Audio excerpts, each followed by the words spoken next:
Shvi'i Shel Pessah, le dernier jour de Pessah. Alors ce jour est marqué par la Kriyat Yam-Souf, l'ouverture de la mer Rouge. Et quelques psukim avant cela, le pasuk qui dit Vayugad les Melech Mitzraim ki baracham. On a annoncé au roi d'Égypte que le peuple juif s'est enfui. Vaya faire les vav Paro, alors Paro a changé d'avis. Vayomer Ma'azot asinu ki shalachnu et Israël. Il a dit qu'est-ce qu'on a fait comme bêtise de renvoyer le Béné Israël. Vayerdov Ahre Béné Israël. C'est comme ça qu'il a pris la décision de poursuivre les Béné Israël. Alors il demande Rashi une question très forte. C'est comment ça se fait que, c'est marqué ici, qu'ils se sont enfuis. Les Béné Israël se sont enfuis. Alors que Béhémet, c'est pas une fuite.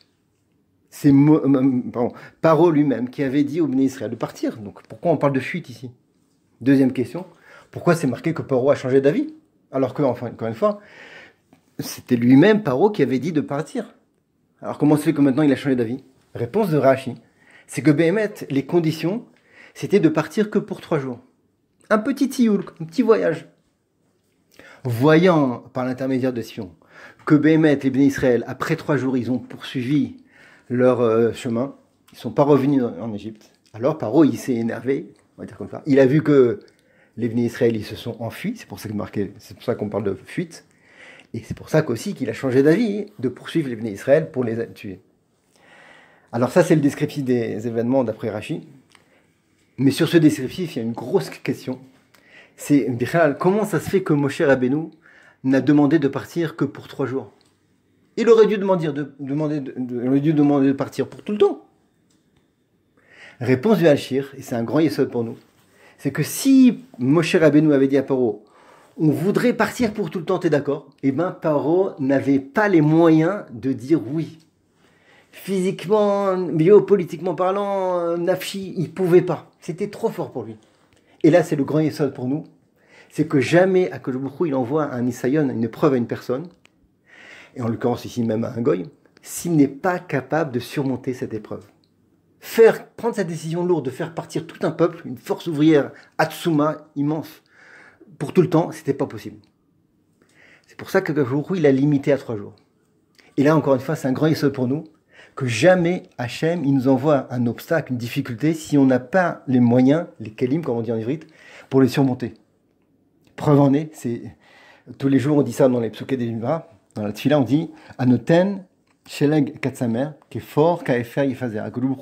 Avant d'envoyer la neige, le froid, le Nisayon, il voit est-ce qu'on est capable d'avoir le tsemer, la laine, pour s'en protéger. Qui est fort, Kaefer Yifazer, pareil. Avant d'envoyer le givre, le froid aussi, hein, eh ben, il voit si on a la poussière, dans le sens le combustible, pour s'en protéger. Hein. Parce que toujours c'est le même principe. Le Nisayon, ça dépend de nous. Si nous, on a les moyens de le surmonter, alors il envoie. Sinon, non. Et mieux que ça, Hachem lui-même, il a dit à Adam Arishon, les pétach chatat rovetz, le Yetzer Hara, il t'attend, il te guette à la porte. Ve'elecha teshokato, il a qu'une envie, c'est de te faire trébucher. Et malgré tout, ve'ata timshol bal. Bon, faut savoir que lui-même, il témoigne que tu peux le vaincre, tu as les moyens. Voilà, c'est clair. Ah, vous allez me dire, jamais... Enfin, souvent, on voit que on n'arrive pas. On ne surmonte pas son état. On a envie de se venger, on a envie de crier, on a envie de dire des lachonards, etc. On n'arrive pas. La réponse, c'est que même ça, c'est pas moi, c'est le Hachir, c'est que même ça, Béhémet, c'est un subterfuge du Yetzara qui nous fait croire qu'on n'a pas les moyens. Alors que Béhémet, Hachem lui-même, il dit, oui, vas-y, tu as les moyens, tu peux le faire. Alors, ce Nisayon-là, il faut être conscient qu'il faut voir la Emouna, que beaucoup il est derrière tout ça. Et plus on arrive à surmonter ce Nisayon-là, et plus le mérite il est grand. On va dire que le Nisayon, c'est comme un petit peu comme une salle de sport. On doit faire des efforts, c'est lourd, on doit porter, on doit courir, etc. Mais à la fin, c'est pour être en pleine forme, pour être en forme, évidemment, Nafi, pour avoir une récompense à Tsuma. C'est un peu comme aussi, on va dire, c'est comme des enfants qui se font comme ça un jeu dans lequel chacun il doit surmonter des épreuves. Celui qui saute un obstacle de 50 cm, alors il a 5 points. Celui qui fait 1 mètre, il a 15 points. Celui qui fait 1,50 m, il a 100 points.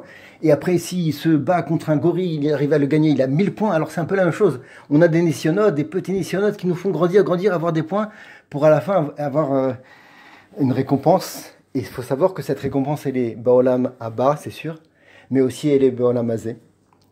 Par exemple, c'est un nisayon que souvent les gens ils ont, c'est lorsqu'on veut s'énerver, que ce soit contre son conjoint, ses enfants, son patron, ses employés, etc. Chacun se porte son nisayon. Et si on arrive à se retenir, eh ben on a une récompense Atsuma, c'est ça le nisayon.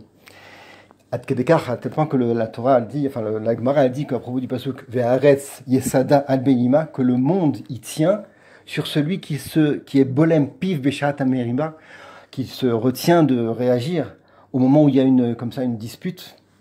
Ad Kedekar, que donc celui qui arrive à faire ça, Baolam Hazé, il a une récompense que le monde y tient sur ça. Des fois, je sais pas, quand il fait un examen, il voit que les résultats ils sont pas très bons.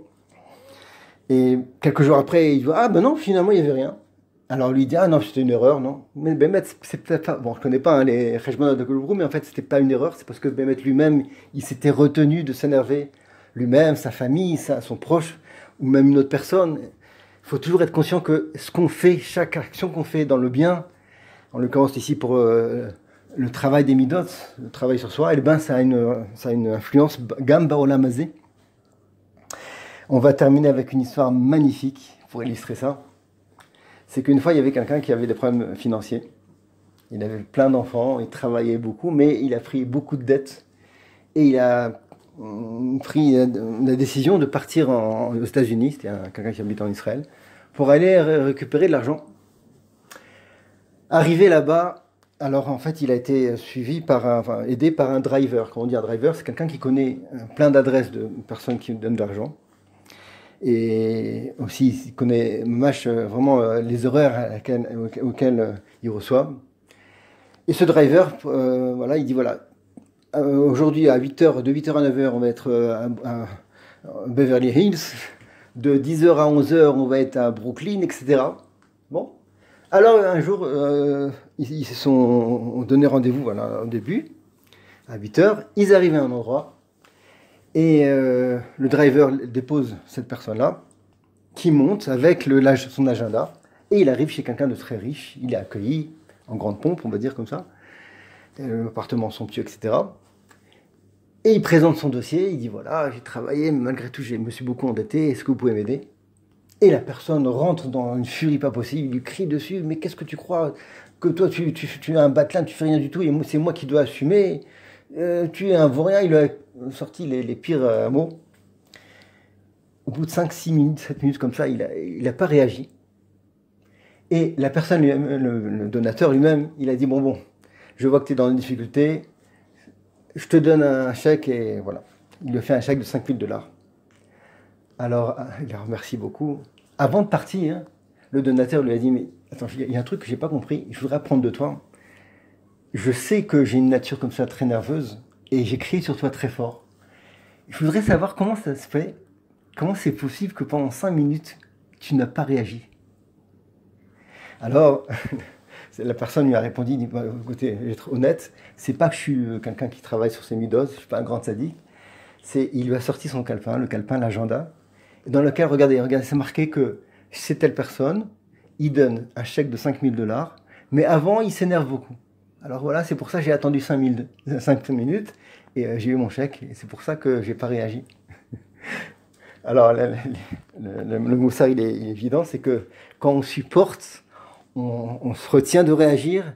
Et c'est valable aussi dans tous les domaines. Hein. On va pas l'écrire, mais bon, chacun son nisayon. Quand on se retient comme ça, on travaille ses midotes. Et ben à la fin, le chèque il vient. Que ce soit Baolam Haba et des fois aussi Baolam Hazé. Mais encore une fois, tout ça, ça part sur le principe qu'il faut avoir Emouna, c'est le Chaga Emouna, hein, un Pessah, en particulier aujourd'hui. Être ma'amin que tout ce qui nous arrive dans la vie, c'est Be'ashgacha Pratit, Aglourou, il est derrière ça. Et Bezat Hashem, grâce à ça, on aura la délivrance finale. Kol Tov, Chag Sameach.